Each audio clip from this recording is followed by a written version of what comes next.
personnes qui vont nous rejoindre. Alors, bienvenue. En tout cas, je suis très contente de faire ce live. Ça fait longtemps que j'étais pas en live.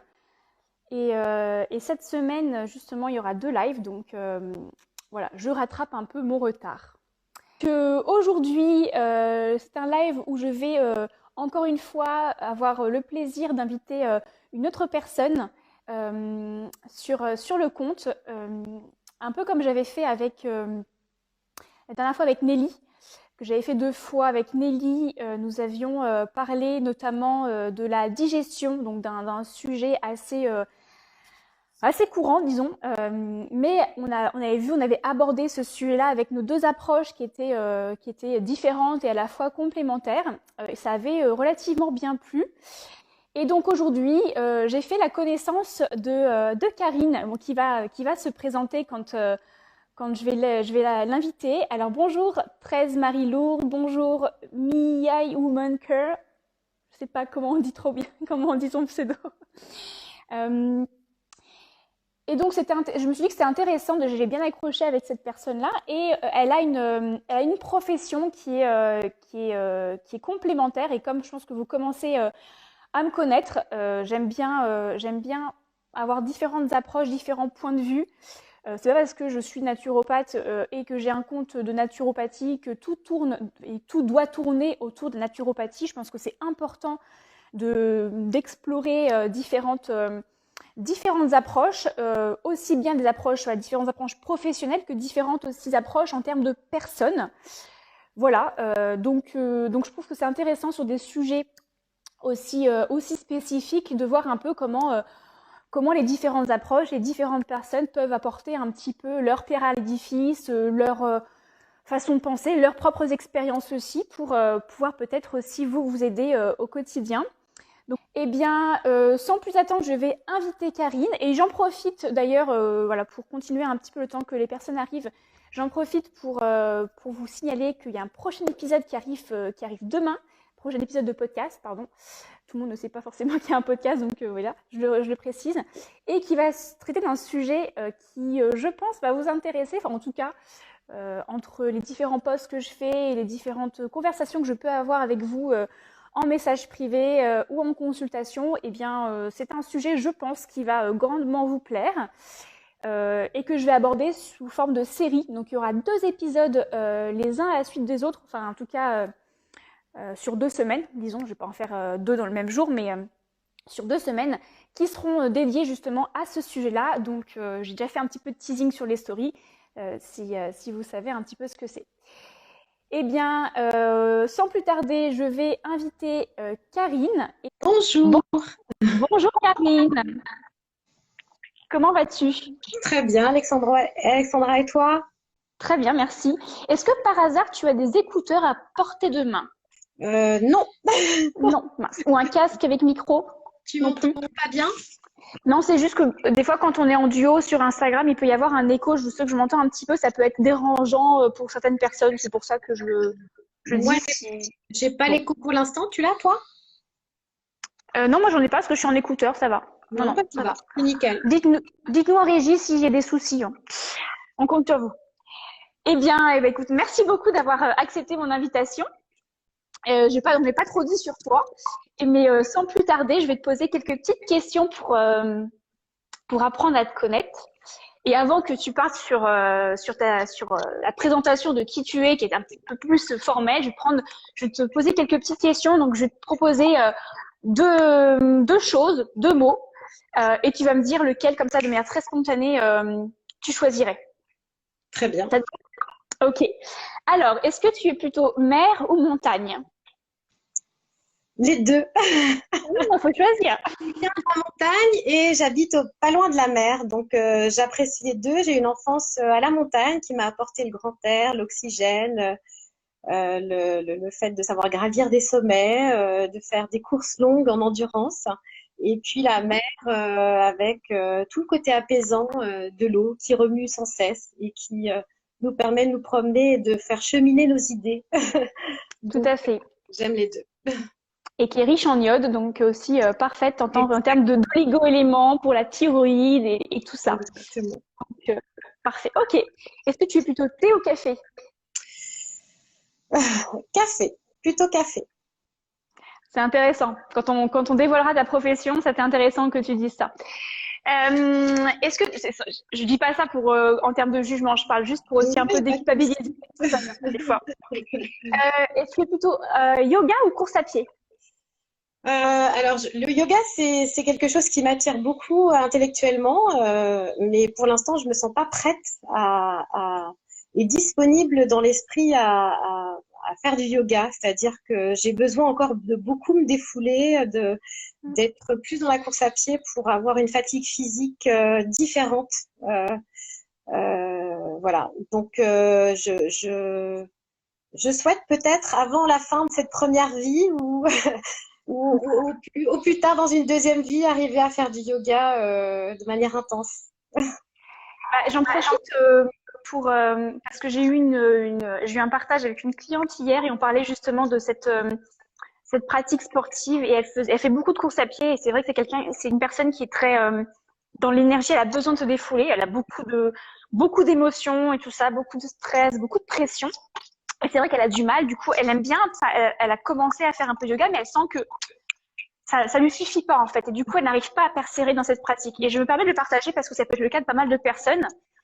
Et d'une part, je pense que le yoga n'est pas une fin en soi. C'est pas parce que tout le monde fait ça, c'est pas parce qu'on voit beaucoup de yoga sur les réseaux, etc., que il faut absolument faire du yoga et que du coup, ça amène à de la culpabilité quand on n'apprécie pas trop le yoga.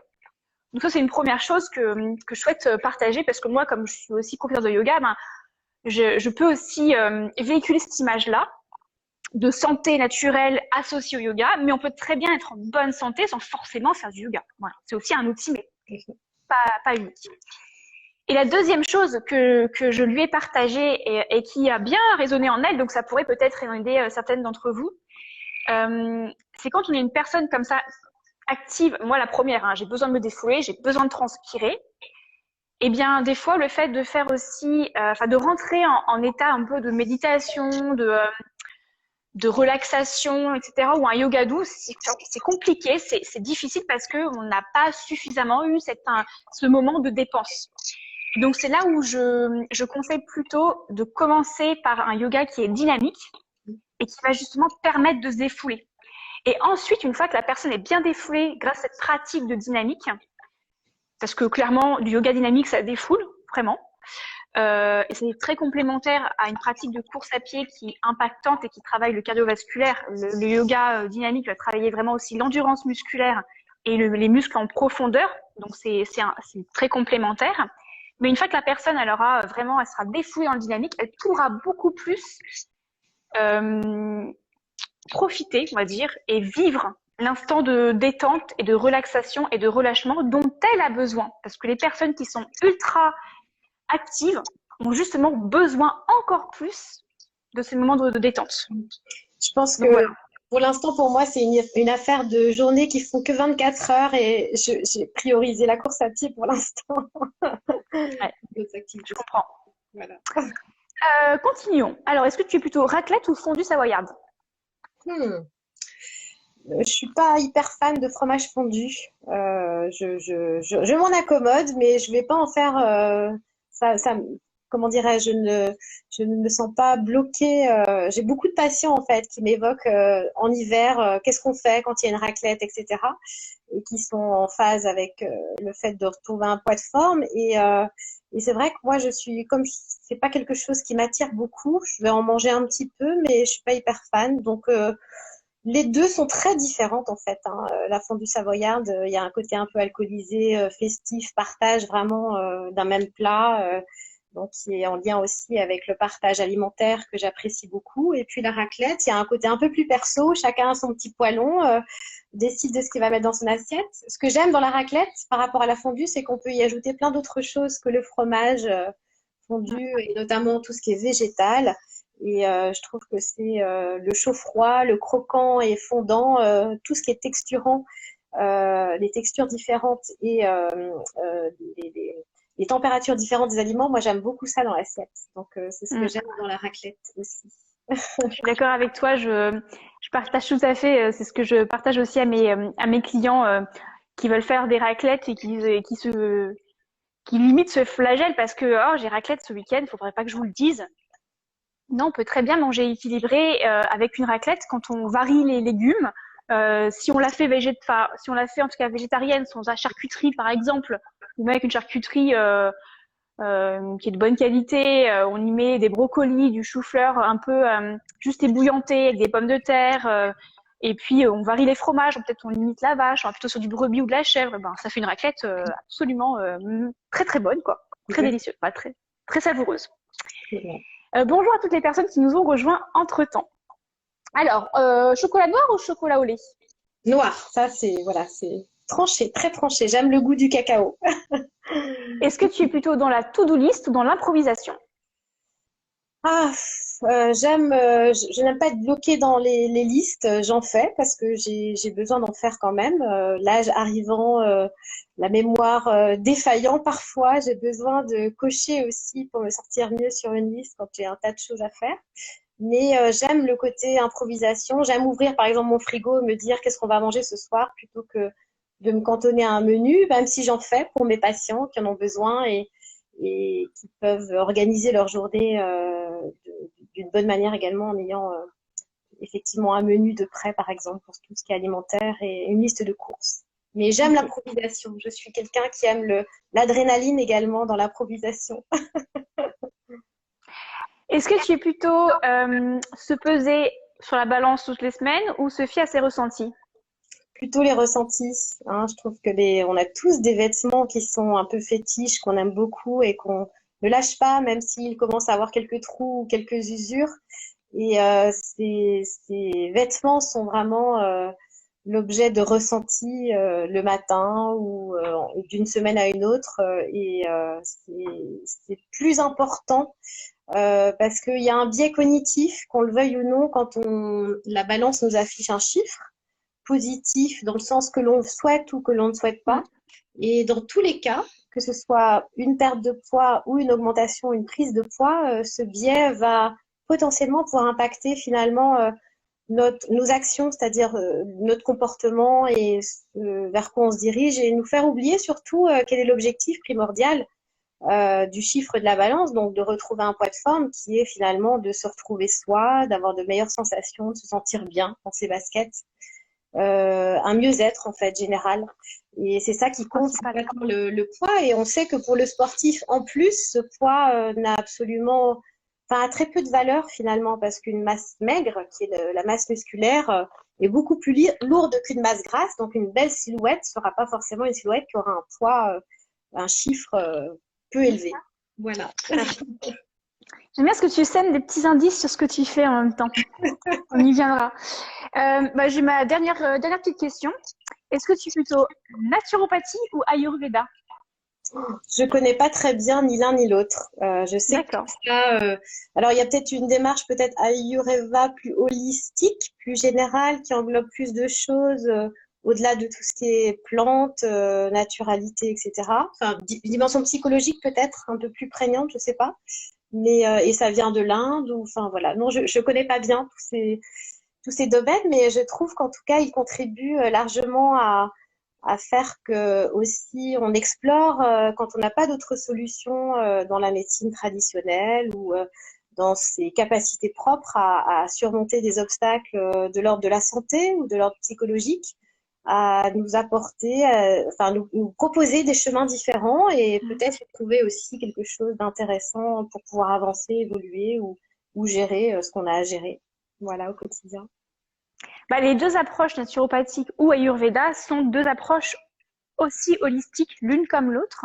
Effectivement, l'Ayurveda vient de l'Inde, pas la naturopathie. La naturopathie a cette dimension émotionnelle, au contraire, c'est l'un des piliers fondamentaux de la naturopathie. L'Ayurveda va avoir plutôt, j'ai envie de dire, une dimension spirituelle. D'accord. Voilà, je pense, différence. Okay. Pour faire bref, mais pour les personnes que ça intéresse, j'ai un podcast sur la naturopathie et l'Ayurveda. Donc, un épisode qui a été fait avec une praticienne en Ayurveda. Et j'en ai un deuxième qui arrive bientôt. Bon, Parfait, merci beaucoup. Disons, maintenant on a mis un petit peu le teasing et tu as semé des petits indices. Est-ce que tu pourrais dire ce que tu fais au final? Donc en fait, je suis diététicienne, donc à ne pas confondre avec esthéticienne. J'ai vu une collègue récemment qui dessine également et qui a fait une petite BD sur quand on commence à parler de diététique ou de diététicien et qui fait peur à un certain nombre de gens ou qui fait confondre aussi un certain nombre de choses. Donc la diététique c'est tout ce qui concerne notre alimentation, notre comportement alimentaire entre autres, et tout ce qui nous permet finalement de nourrir correctement son esprit et son corps. Donc, la diététique et la nutrition sont assez proches. D'ailleurs, souvent, on parle de diététicien nutritionniste. Il faut juste savoir que le terme de nutritionniste, c'est un adjectif finalement, c'est-à-dire qu'il va nous permettre d'avoir une indication sur des spécialités comme la nutrition du sportif, c'est-à-dire la nutrition, c'est finalement l'impact des aliments sur notre corps. Et la diététique, on est un peu plus sur une approche comment dirais-je, chiffré, raisonné en fait, par rapport Structuré.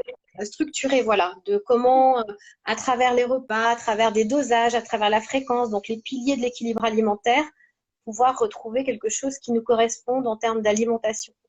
Donc, je suis diététicienne et donc nutritionniste du sportif, puisque j'ai fait un diplôme universitaire en nutrition du sportif très rapidement après mon diplôme de diététique. Et c'est une reconversion, c'est-à-dire que je n'étais pas du tout. J'ai déjà vécu un certain nombre de choses, expérimenté un certain nombre de choses, tant au point de vue personnel que professionnel. Et après être passée dans l'écoute à d'autres niveaux, dans les entreprises, parce que j'étais sur du développement de nouveaux produits, dans le domaine de la santé d'ailleurs, mais plutôt des machines, des appareils. Je me suis reconvertie en diététique puisque c'était un sujet qui m'intéressait à titre personnel pour deux raisons principales. La première, c'est que avec mon mari, on a monté un club de triathlon et que je me suis aperçue que enfin, je ne connaissais rien à la diététique à l'époque et que à ma grande surprise, je découvrais que certains hommes sportifs s'interrogeaient beaucoup sur leur poids, sur ce qu'ils allaient manger, etc. Donc c'était une découverte pour moi. Et j'ai commencé à potasser tout ça et pour leur apporter des réponses, ça me semblait essentiel. Et puis j'ai eu aussi dans ma vie personnelle deux petites filles qui ont développé le diabète de type 1. Donc c'est une maladie auto-immune qui détruit les cellules de Langerhans du pancréas, qui permettent de gérer notre glycémie. Et donc là, pour la première fois de ma vie, il y a un certain nombre d'années, j'ai rencontré une diététicienne et donc j'ai découvert ce métier-là. Voilà. Et quand finalement, à un moment donné dans ma vie professionnelle, j'avais envie de me renouveler, eh ben je me suis dit que j'allais allier les deux finalement, la diététique et la nutrition du sportif, puisque c'était deux thématiques qui m'intéressaient. Voilà, pour Ok, accompagner les gens sur leurs problématiques. intéressant. Euh, Bienvenue à toutes les personnes aussi qui nous ont rejointes en parallèle. J'en profite parce qu'il peut y avoir pas mal d'a priori sur le métier de diététicienne et aussi sur le métier de naturopathe. Donc, si jamais vous souhaitez partager en commentaire vos a priori, n'hésitez pas, comme ça nous permettra de peut-être d'y répondre. Et sans plus tarder, écoute, je te propose de parler du sujet du jour qui est l'inflammation. Puisqu'effectivement tu te dédies principalement à un public de sportifs. Oui. L'inflammation, c'est quelque chose que, en tout cas, c'est un motif, je pense, de consultation que tu as beaucoup, puisque les sportifs, en tout cas, le sportif aguerri, hein, on ne parle pas du sportif qui fait un petit jogging, et encore, quoique, pourquoi pas, euh, a tendance à vivre assez régulièrement l'inflammation. Et de mon côté, en naturopathie, l'inflammation, c'est aussi la source de beaucoup de troubles chroniques notamment. Est-ce que du coup, avec ton point de vue à toi, et puis je pourrais compléter, est-ce que tu pourrais définir ce que c'est pour toi l'inflammation, en tout cas dans ton cadre de jeu, on va dire? Donc en fait, l'inflammation, c'est une réaction tout à fait naturelle de l'organisme déjà. Donc en fait, c'est plutôt un indicateur ou un signal qu'il y a des choses qui se passent dans notre organisme et qu'il faut être à l'écoute déjà de ce démarrage d'inflammation. En général, l'inflammation, elle se manifeste visuellement par de la rougeur, sur le sens également du toucher, puisque c'est de la douleur quand on peut, alors soit au toucher, soit au mouvement de l'endroit qui est inflammé.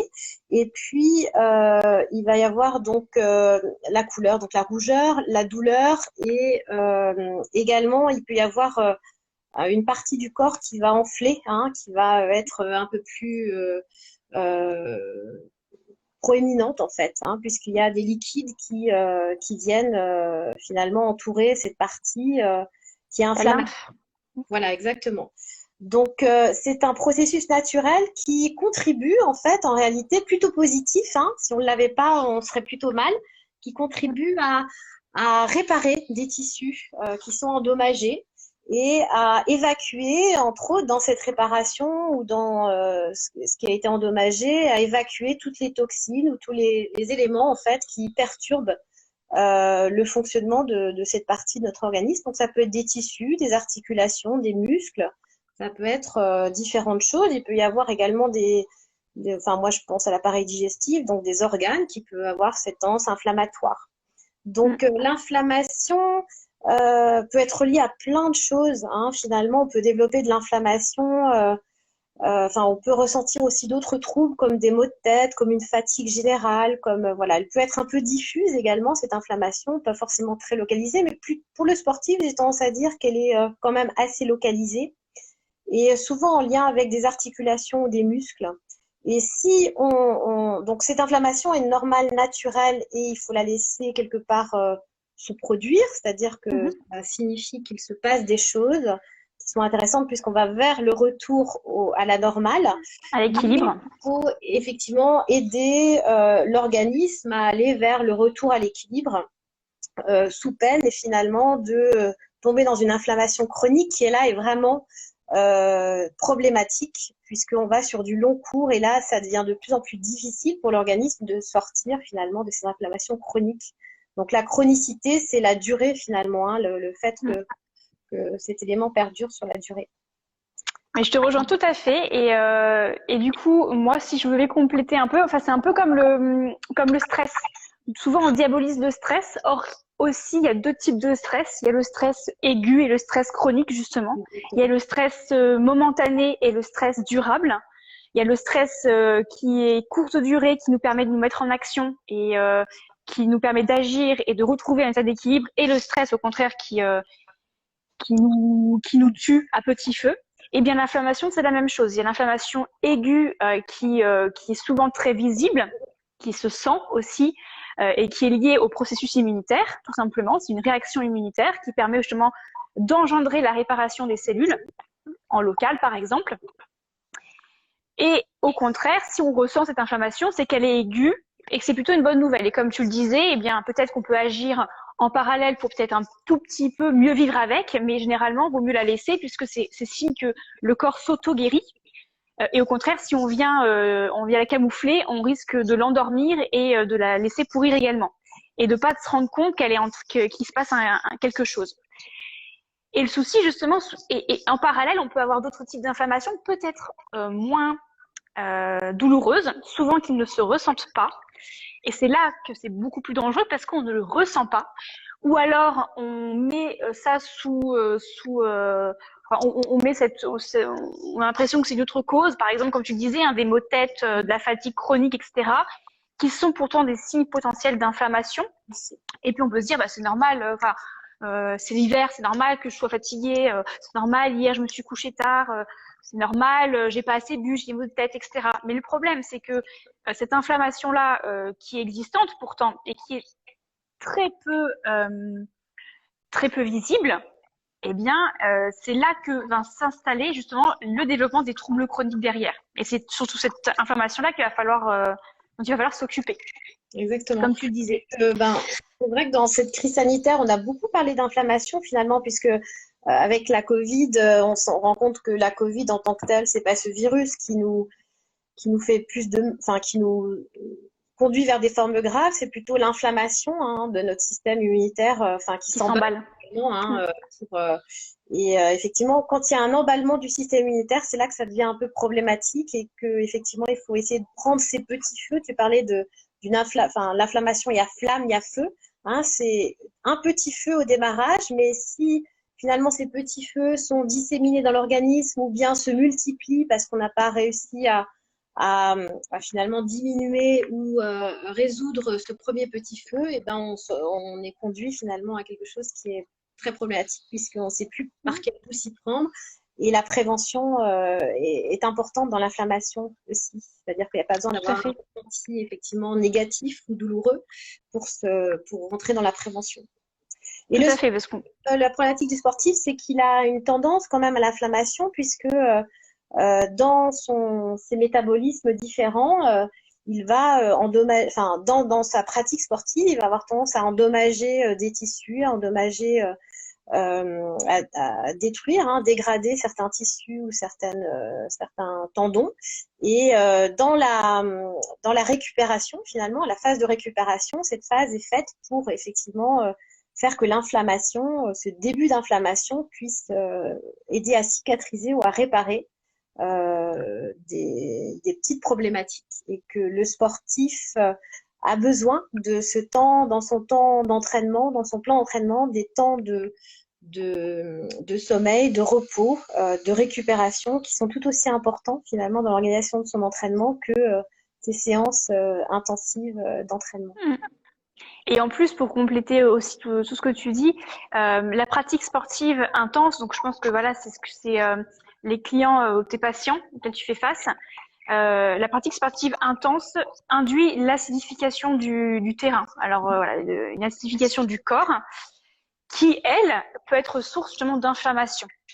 Donc, on va pas forcément rentrer dans le détail. J'ai déjà fait un live si ça intéresse des personnes sur l'équilibre acido-basique du corps. Donc, n'hésitez pas à aller l'écouter. Il est toujours en replay en IGTV.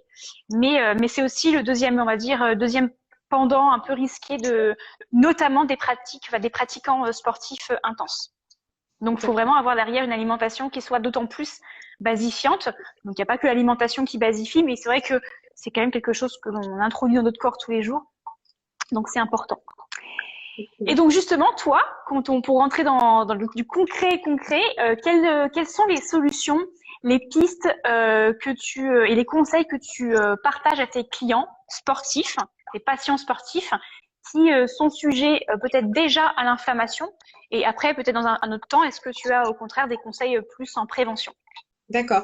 Donc en fait déjà, moi malheureusement dans ma pratique, j'aimerais être plus dans la prévention. Alors je le suis quand je fais des formations à des clubs sportifs. Donc on est vraiment dans la prévention là parce qu'on a un discours un peu plus général qui permet de répondre aussi aux questions individuelles. Mais on est en amont d'une saison sportive et on se pose un petit peu en hiver. On est sur des temps de préparation sportive qui sont un peu plus une préparation de fond en fait. Hein.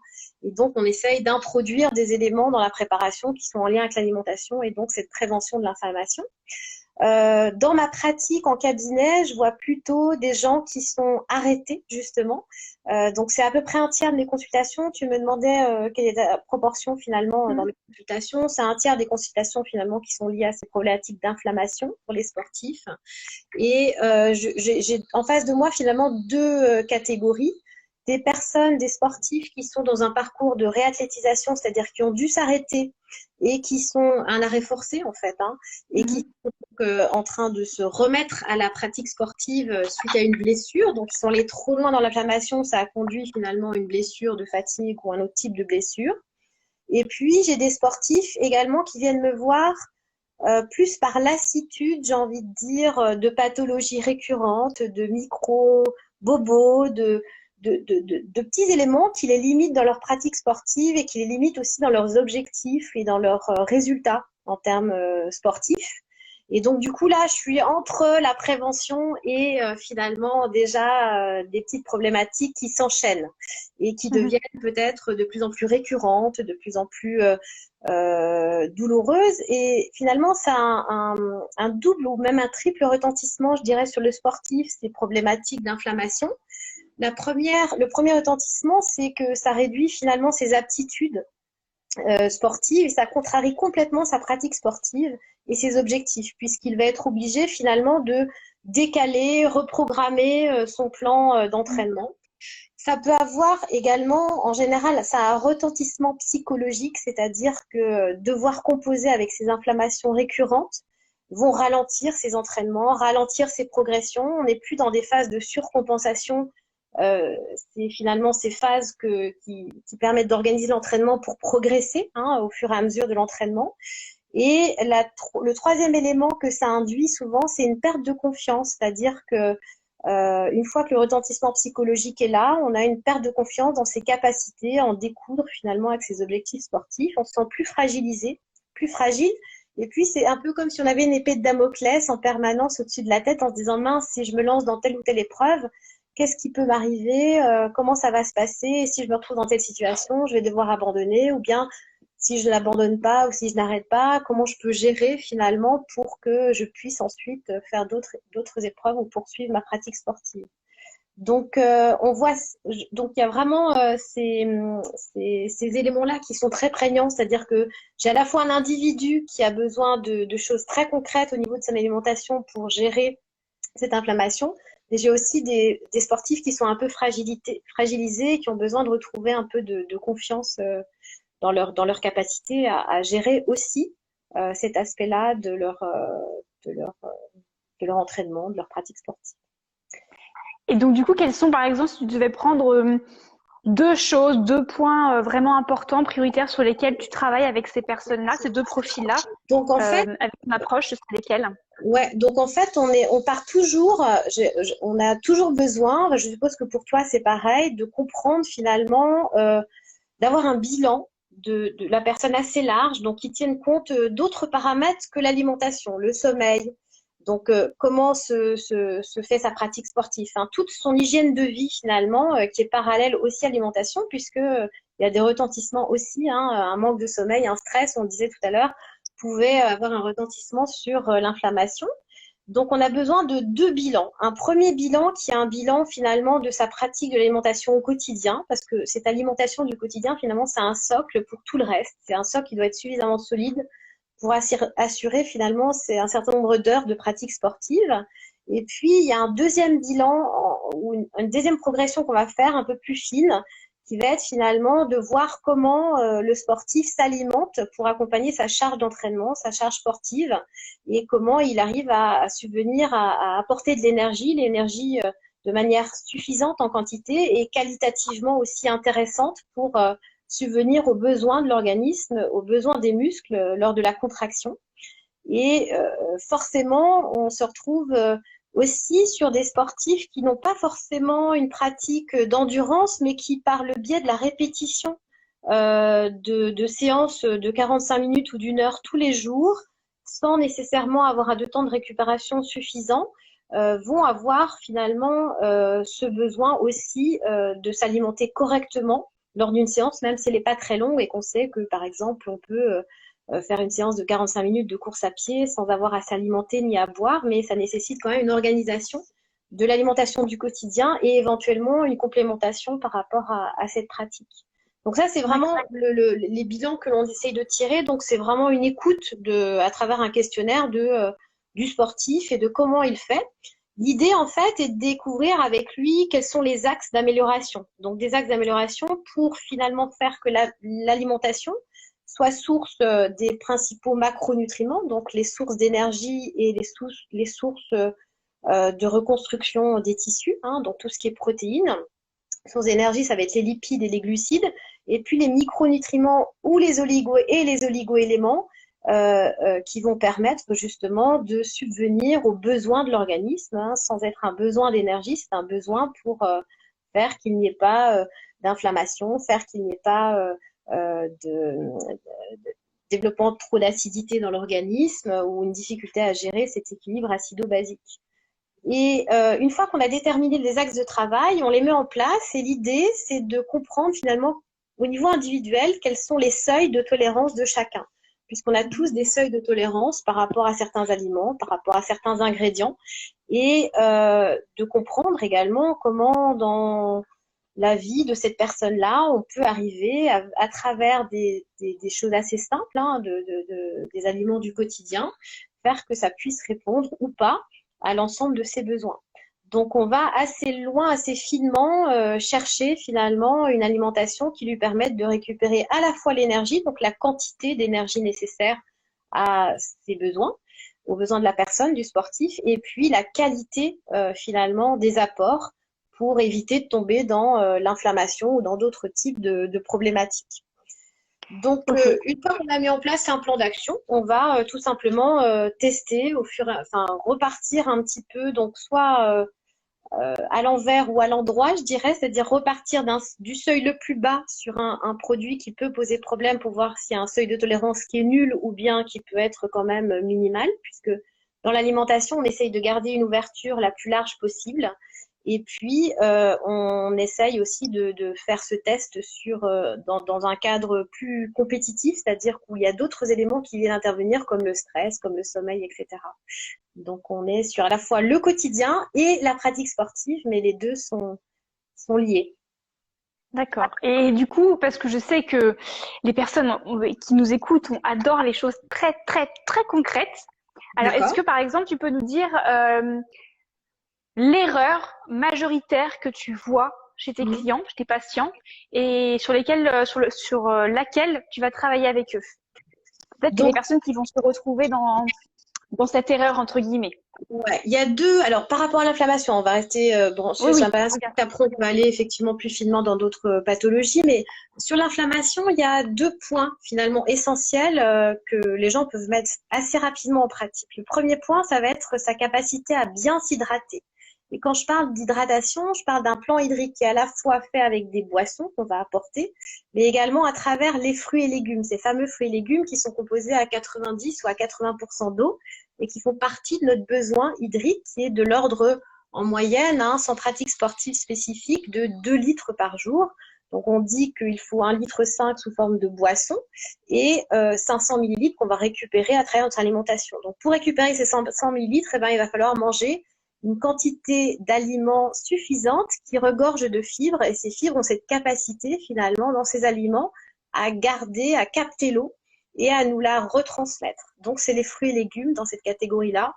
C'est finalement mettre suffisamment de fruits et légumes et s'hydrater en dehors des repas suffisamment également pour avoir finalement cette capacité qu'a notre corps à éliminer toutes les toxines, tous les acides qui vont être finalement issus de la réparation cellulaire, tamponner cette acidité également avec des aliments qui sont plutôt alcalins. Et quand on regarde, j'incite les personnes à aller voir, à taper Indispral sur Internet, P-R-A-L. C'est l'indice finalement qui permet de voir quel est le potentiel alcalinisant ou acidifiant d'un aliment à l'issue de sa digestion et de son absorption. On s'aperçoit que les fruits et légumes sont en tête de liste finalement pour le côté alcalinisant et donc tamponner cette fameuse acidité qui est un terrain propice à l'inflammation. Donc, on est sur 2 portions par jour, c'est assez simple, de fruits et légumes. Alors, la problématique sportive, elle est quand même assez importante à ce niveau-là, puisque souvent, dans les sports où il y a des chocs, notamment, je pense à la course à pied, on va avoir une difficulté à ingérer aussi ces aliments-là, puisqu'ils sont source de fibres et ces fibres peuvent être irritantes. Donc, il y a des petites solutions, des légumes, comme finalement des potages en entrée plutôt que des crudités, des compotes plutôt que des fruits crus à certains moments de la journée, et toujours en lien avec le moment de l'entraînement. L'idée, c'est effectivement d'éviter qu'il y ait un élément qui vienne gratouiller trop fort l'intestin et l'endommager en plus des chocs qu'il y a dans la pratique sportive. Donc ça, c'est le premier point, c'est vraiment bien s'hydrater. Et bien s'hydrater tout au long de la journée, en dehors des repas et par petites gorgées. Le sportif sait en général le faire pendant sa pratique. C'est aussi sur des pratiques longues, sur tous les sports d'endurance, les ultra-trails, etc. C'est quelque chose qu'il sait mettre en pratique, mais qu'il oublie souvent au quotidien.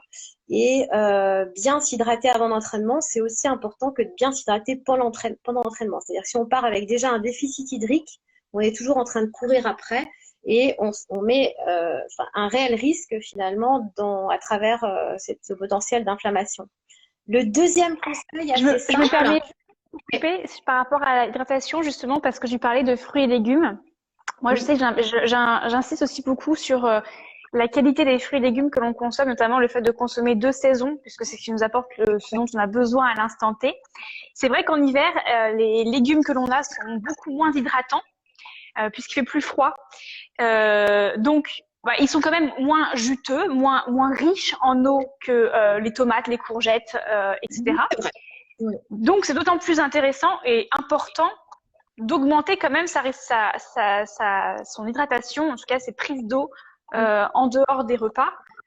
Puisque par contre, on va avoir quand même l'apport des fibres effectivement par les légumes, mais c'est vrai que de base, une patate douce, une courge, une carotte, voilà, un panais, eh ben, sera moins riche en eau quand même que la courgette, le poivron, etc. Donc, manger de saison, c'est quand même très important, mais c'est vrai que d'à côté, il y a des saisons où il faut quand même aussi compenser. Après, c'est vrai qu'en été, on dépense aussi plus d'eau, donc on a besoin aussi de toute façon de boire plus d'eau du fruit de saison. Mais voilà, c'est ce que je voulais rajouter quand même. C'est vrai que on se sent souvent un peu coincé dans les légumes, entre autres en hiver, mais je trouve que avec l'agriculture un peu plus durable, la redécouverte de légumes anciens, je pense à tous les radis d'hiver, entre autres, qui sont très riches en eau, Oui, et puis la capacité qu'on a aussi enfin, ce qu'on peut faire également au lieu de prendre des crudités, c'est faire des potages. Donc forcément, on rajoute de l'eau et puis on garde surtout cet eau de cuisson où il y a tous les minéraux qui ont été dissous à l'intérieur. Donc c'est ce qu'on cherche aussi à récupérer. Il y a quand même pas mal de possibilités à travers les fruits et légumes, et les légumes entre autres en hiver. Il suffit finalement de varier un peu ses sources et d'être au niveau local pour qu'effectivement il y ait une teneur, des valeurs nutritionnelles qui soient intéressantes. Je suis d'accord avec ça. Plus d'accord. un légume a voyagé, plus il s'est déshydraté, plus il s'est asséché, et moins il est intéressant. Mais s'il vient d'être cueilli, il est encore très très chargé d'eau et de minéraux et de vitamines. Hein. Et puis on n'a pas parlé également de ces fruits et légumes qui sont sources aussi. On a parlé tout à l'heure d'antioxydants, donc c'est tout aussi important dans cette préparation cellulaire que de prévenir finalement le vieillissement de nos cellules et d'aider finalement notre système immunitaire à être résilient.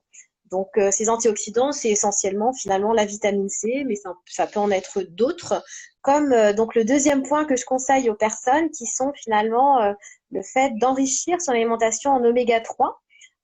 Donc les oméga 3 qui sont finalement des acides gras, donc des sources de matières grasses que l'on ne sait pas synthétiser, qu'on ne sait pas fabriquer, et qui sont essentiels à notre organisme puisqu'ils constituent finalement l'enveloppe cellulaire, la paroi cellulaire, qui va être un peu plus plastique, un peu plus malléable si justement on a suffisamment d'oméga 3, et on a finalement quantifié à travers des études qu'on en manquait, en France en tout cas, d'oméga 3. Et d'où les recommandations nutritionnelles qui sont en cours par rapport au poisson gras. Donc un sportif, la recommandation pour quelqu'un de standard, c'est de manger au moins un poisson gras par semaine. Pour un sportif, on va être plutôt à 2 ou 3 poissons gras pour récupérer ces fameux oméga 3. Et puis, à travers ces oméga 3, il y en a certains qu'on récupère un peu plus, comme DHA, EPA, qu'on récupère un peu plus dans les poissons gras. Donc, poissons gras, c'est saumon,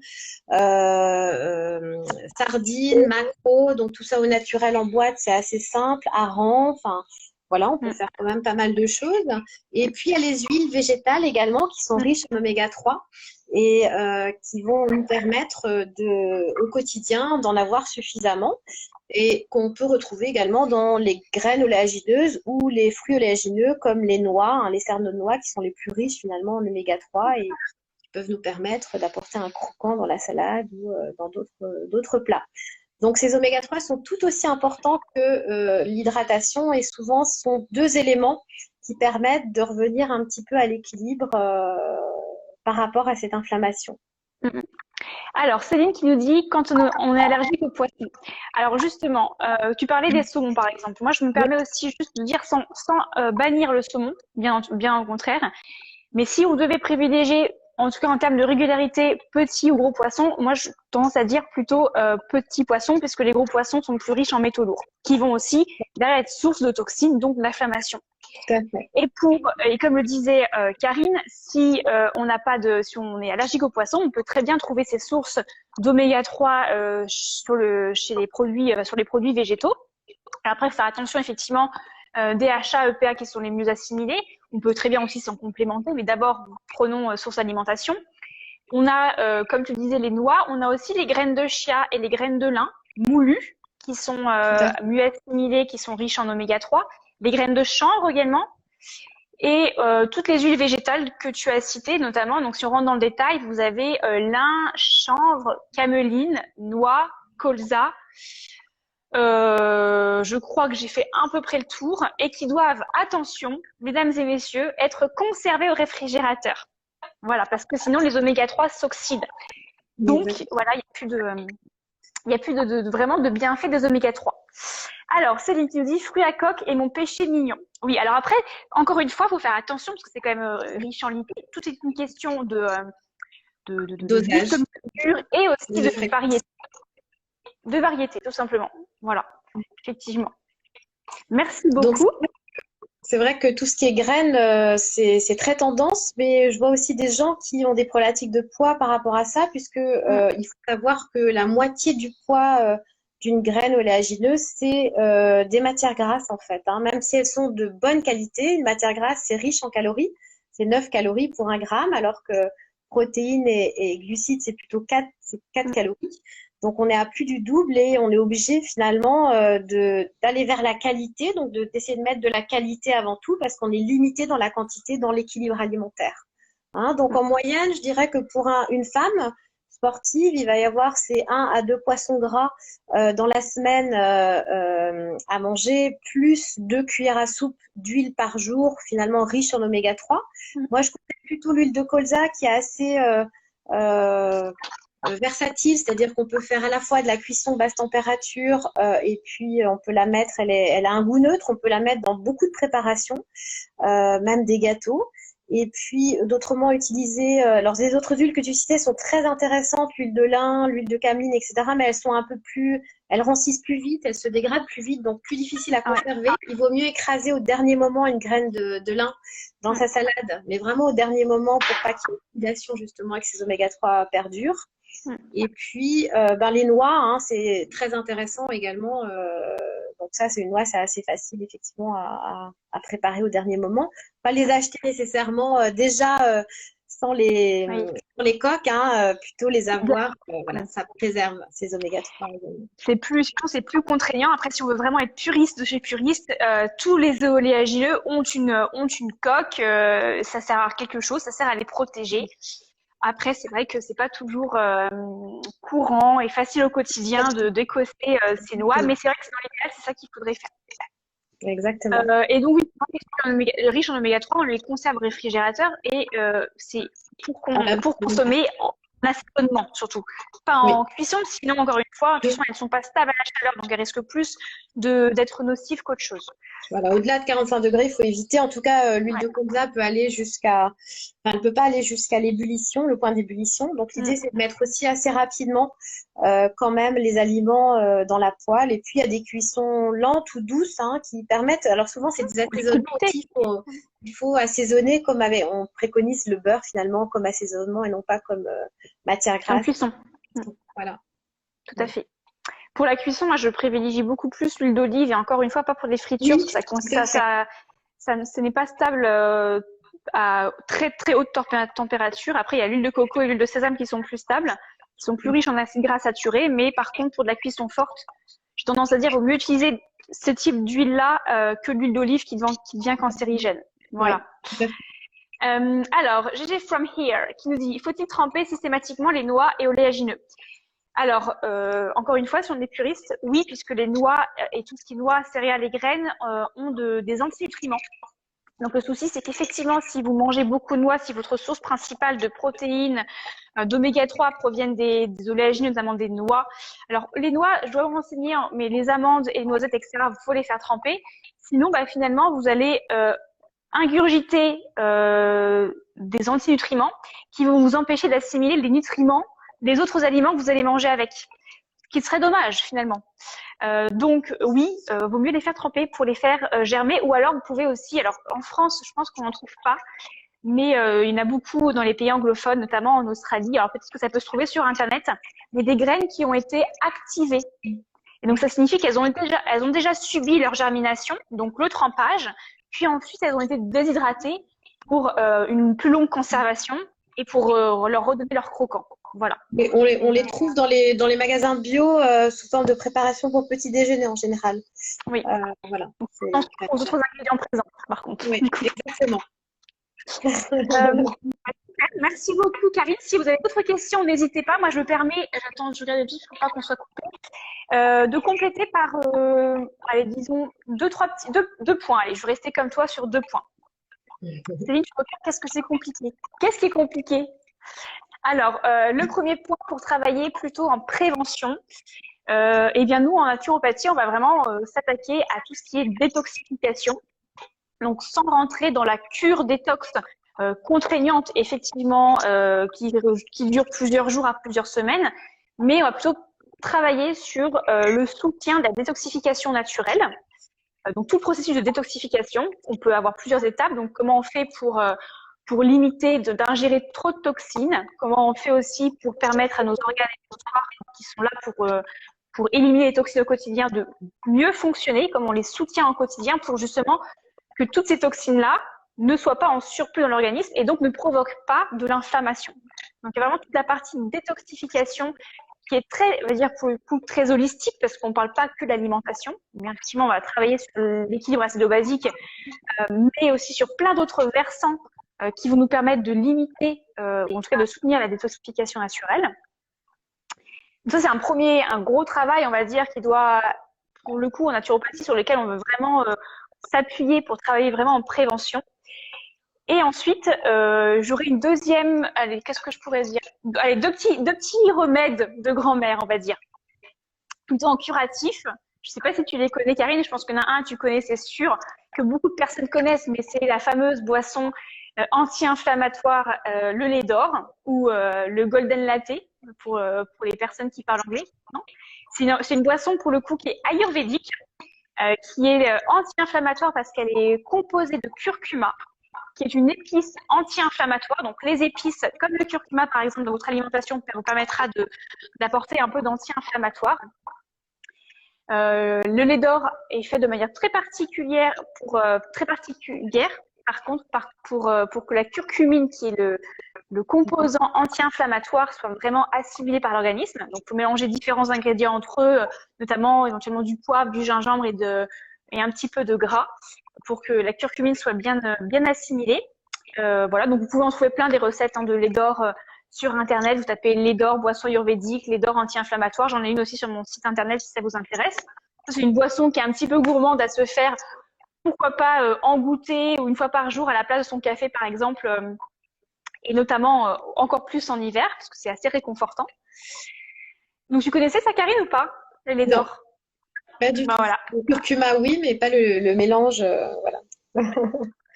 Ouais, c'est super bon. Et puis, deuxième petite astuce de grand-mère, j'en aurai encore plein d'autres, mais on va s'arrêter sur 2. Plutôt en curatif, encore une fois. Inflammation peut dire aussi douleur un peu chronique au niveau des articulations, par exemple. Je pense aux sportifs. Moi, je sais que j'en ai pas mal vécu. Eh bien, on a l'huile essentielle de Golteri couché, qui est une huile essentielle qui est très bonne justement pour réduire les tendinites, par exemple.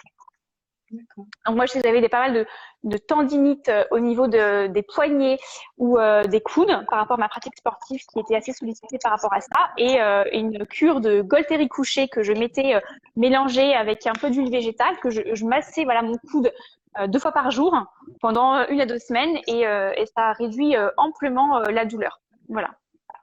Donc là, encore une fois, on est vraiment sur du curatif. Est-ce que tu connaissais ça, du coup, la Golteri couché Voilà. Donc, plein de choses à apprendre, alors, Céline Chococoeur me dit pour faire les choses bien. Bah, encore une fois, on apprend tous les jours, et c'est pas la peine de faire les choses parfaitement. Voilà, il suffit pas de tout ce qu'on a dit là aujourd'hui, c'est pas la peine de tout faire, mais prenez ce qui vous parle, et puis c'est tout. Vous savez que la pression provoque un stress, et le stress est inflammatoire. Donc, il faut faire attention aussi. Donc, par rapport à ça et par rapport à Céline Chococoeur, sa question sur la difficulté de mettre tout ça en œuvre, il faut y aller vraiment à son rythme, c'est-à-dire qu'il faut, c'est des actions, c'est des axes de travail, et aller à son rythme, c'est les mettre un par un au bout du jour, et en fait, c'est changer ses habitudes, ça prend du temps, hein, des changements d'habitude, parce que là, on parle de régularité, on parle de mise en œuvre chaque jour ou chaque semaine de certains comportements alimentaires. Et l'idée, c'est d'essayer de faire que ça se cumule finalement, peut-être sur le temps d'une vie d'ailleurs, hein, parfois on met une vie à apprendre certaines choses, mais la rapidité, elle est fonction de l'individu. Et l'idée, c'est que c'est plutôt incrémental, c'est-à-dire que plutôt que de se mettre en mode échec et de vouloir en mettre trop en place ou effectivement de visualiser ça comme une énorme montagne, et ben se dire qu'on fait un pas chaque jour ou un pas chaque semaine ou un pas chaque mois. Par exemple, de vous dire que vous allez mettre en place une bonne hydratation à travers déjà votre boisson, hein, donc 1,5 litre d'eau, et puis après vous verrez tout le reste qui reste entre le thé, le café, qui va retrouver finalement une place plus cohérente par rapport à vos besoins, plutôt que d'essayer d'avoir l'intention finalement de vous hydrater avec d'autres boissons qui apportent des avantages et des inconvénients. L'eau, c'est vraiment l'élément fondamental. Et puis, petit à petit, finalement, une fois que vous sentez que c'est bien en place, d'arriver à mettre une autre action en place, cumuler avec cette première action et ainsi de suite. Et c'est ça qui permet finalement, au fil de l'eau, de s'améliorer, de cumuler les bénéfices de chaque élément et surtout de se respecter, puisque, comme tu le disais, Alexandra, mettre du stress, ça n'a pas de sens pour bien s'alimenter, pour bien gérer l'inflammation, bien gérer ces problématiques. Il faut au contraire essayer de se poser un petit peu et de se dire que ça s'est pas développé de toute façon en une journée, tous les petits bobos qu'on a, et que ça peut prendre plusieurs années parfois, mais que l'essentiel, c'est de progresser, d'avancer à son rythme en se respectant. Tout à fait. Voilà. Alors, avant que le live se coupe, parce que je sais plus si c'est encore limité à 1 heure, mais il y a 2 petites questions qui restent, notamment de l'astucieuse maman qui nous dit un jeûne sec de 7 jours détox, est-ce que c'est bien? Et qui enchaîne sur le jeûne réduit l'inflammation. Alors, disons que le jeûne réduit pas le jeûne réduit l'inflammation dans le sens où le jeûne va permettre d'éliminer les toxines. Parce que on prive l'organisme d'aliments, donc potentiellement peut-être d'aliments qui sont inflammatoires, et aussi parce que du coup on va permettre à l'organisme de ne pas être pris par la digestion et donc de se focaliser sur la réparation tissulaire. Donc oui. Par contre, moi en tout cas c'est encore mon avis, je suis totalement contre les cures détox quand, dans l'année par-ci par-là, juste parce qu'il faut faire des cures détox, alors que au quotidien, on n'a pas déjà instauré certains principes d'hygiène de vie qui sont fondamentaux, puisque sachez qu'une cure détox sur une personne qui n'a pas une énergie vitale suffisante, eh bien, il ne faudrait pas la faire parce que ça va au contraire la mettre en danger. C'est la première chose. Et une personne même qui a une énergie vitale suffisante, mais qui fait une cure détox alors qu'elle a plein de toxines parce que tout au long de l'année, elle a une hygiène de vie qui n'est pas saine et équilibrée, qui ne lui correspondent pas, eh bien, elle va vraiment douiller pendant la cure parce que les effets, les symptômes qui vont émerger de par cette cure vont être décuplés, ils vont être très, très importants proportionnellement à son taux de toxine. Donc, on fait une cure détox uniquement pour booster, pour moi, pour vraiment, on va dire, éliminer la fin de ce qui reste, pour un petit reset. Mais le fondamental, ça reste le quotidien, en fait. Donc, soutenir sa détox naturelle qui se fait quotidiennement par différents principes qui sont relativement simples, qu'il faut effectivement intégrer au fur et à mesure, mais qui restent relativement simples, de manière à garder l'énergie vitale qui soit tout durant l'année et pas non plus être fatigué toute l'année et hop, on fait une cure, ça va mieux pendant une semaine et puis après, en fait, tout s'effondre. Donc, pensez plutôt durable, pas forcément compliqué mais durable plutôt que les cures comme ça. Ça, c'est mon avis, en tout cas. Et d'ailleurs, c'est tout l'objet du webinaire que je propose le 27 février sur comment on détoxifie le corps naturellement, sans parler de cure détox, justement, pour peut-être potentiellement mieux vivre une éventuelle cure détox qu'on pourrait faire en plus. Ouais. Quand tu parlais effectivement de faire attention au quotidien et déjà de mettre en place des choses qui soient en cohérence avec le fonctionnement de notre organisme, un des fonctionnements de notre organisme, c'est justement ce fameux reset qu'il est capable de faire le temps d'une nuit.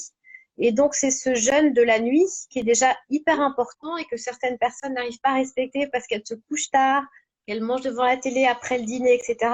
Ça, déjà, c'est hyper important. Donc, c'est des choses assez simples à mettre en place pour certaines personnes qui sont pas encore dedans.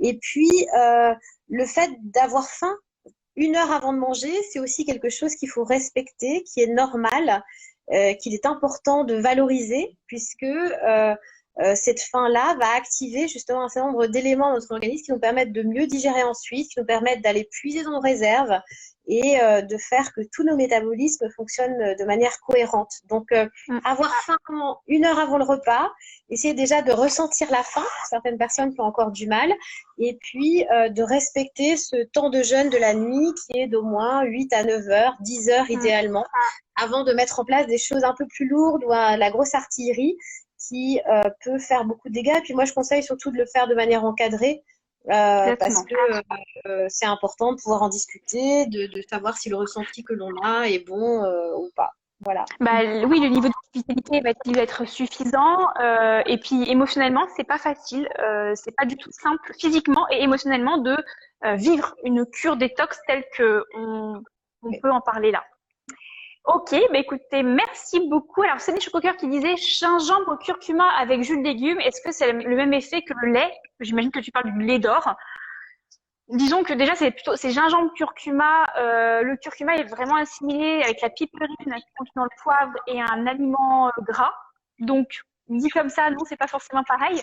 Mais c'est deux effets complètement différents. Les deux vont travailler sur le côté anti-inflammatoire après. Et c'est qu'est-ce qui te parle le plus? Et puis, t'es pas obligé de faire les deux le même jour. Tu peux varier, en fait. Faut savoir que, imaginez que vous avez une boîte à outils devant vous et qu'un jour vous voulez prendre le marteau et qu'un autre jour c'est le tournevis et qu'un autre jour c'est la perceuse et etc. etc. Il n'y a pas besoin d'avoir tout dans la main, en fait. Parce que clairement, vous ne pourrez pas tout prendre dans la main. Donc, voilà. Eh bien, voilà. Il y a pas mal de questions encore, mais je pense que on n'aura pas trop le temps. Je vais essayer quand même de regarder vite fait. Pendant 7 jours de jeûne, pendant 7 jours de jeûne, est-ce que c'est normal de ne pas avoir de sel? Ça, c'est l'astucieuse maman qui nous dit ça.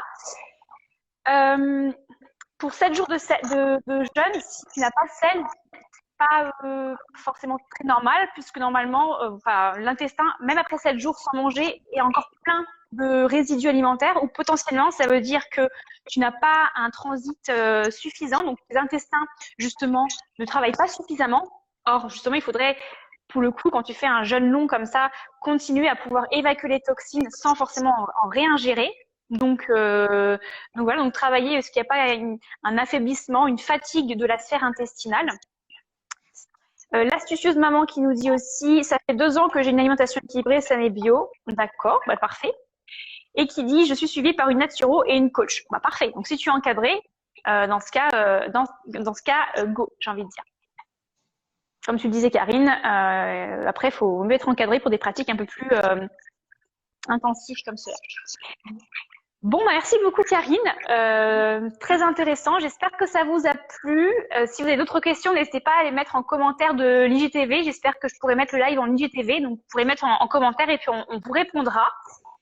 Sinon, on pourra aussi potentiellement reprévoir un autre live. Donc, vous nous dites. Et puis, petit teasing, de toute façon, on va enregistrer un podcast la semaine prochaine ensemble sur un autre sujet, justement, qu'on va aborder, qui est le sujet de la digestion, mais la digestion notamment du sportif, parce que les sportifs ont quand même pas mal de soucis digestifs. Enfin, en tout cas, peuvent être amenés à avoir des soucis digestifs. Donc, on va voir comment, avec nos deux approches, on peut apporter encore des outils comme on l'a fait aujourd'hui sur l'inflammation. Ça va, Karine? Ça a été? Très bien. Merci à toi, Alexandra. Merci beaucoup. Et du coup, et pour les personnes qui seraient intéressées pour te suivre, ton approche, en savoir plus sur toi, est-ce que tu as des endroits où les rediriger? Donc, j'ai un site qui s'appelle Balade Diète, balade sans E avec 2 L à l'américaine ou à l'anglaise, -diète. Voilà, c'est un site internet où il y a un certain nombre de recettes, de petits conseils, un blog, etc. Donc, n'hésitez pas à aller vous y plonger. L'idée, en fait, c'est de vous accompagner à travers de nouvelles idées pour élargir votre alimentation, la végétaliser au maximum et faire que finalement, en vous faisant plaisir et gustativement et en cuisinant, vous apportez tous les éléments dont vous avez besoin. Donc, c'est comme ça que je travaille dans l'accompagnement au quotidien. Donc, autrement, je suis au cabinet du côté de Nantes, en Loire-Atlantique. Mais je fais également par visio, à distance, j'accompagne des sportifs ou des non-sportifs pour remettre en place l'équilibre alimentaire et retrouver finalement ce qu'on a retrouvé, son équilibre à travers un poids de forme, à travers finalement une prise parfois de médicaments un peu plus allégés quand c'est le cas, quand c'est possible, et permettre aussi de faire des équivalences finalement entre certains aliments quand certains nous sont déconseillés ou qu'on ne peut plus les avaler, les ingérer pour diverses raisons. Voilà. Ok, bah écoute, merci beaucoup. On se dit du coup, nous, toutes les deux, rendez-vous la semaine prochaine pour l'enregistrement du podcast qu'on diffusera prochainement. Pour toutes les personnes qui étaient intéressées par la détox naturelle, eh bien, je vous invite à aller sur mon site internet, j'ai un lien dans ma bio pour vous inscrire et recevoir le lien de visio, et également le replay quand on le fera, parce que si vous n'êtes pas disponible, il y aura le replay. Voilà. Eh bien, je vous dis merci encore à toutes les personnes qui nous ont envoyé des fleurs, des cœurs et qui ont participé. Merci à tous. Ouais, merci beaucoup. Je vous souhaite une très très belle journée. Très belle journée à toi, Karine. Toi aussi, Et Alexandre. à bientôt. Et rendez-vous aussi demain pour un autre live à 12h15. Voilà. Ciao. À bientôt. Au revoir.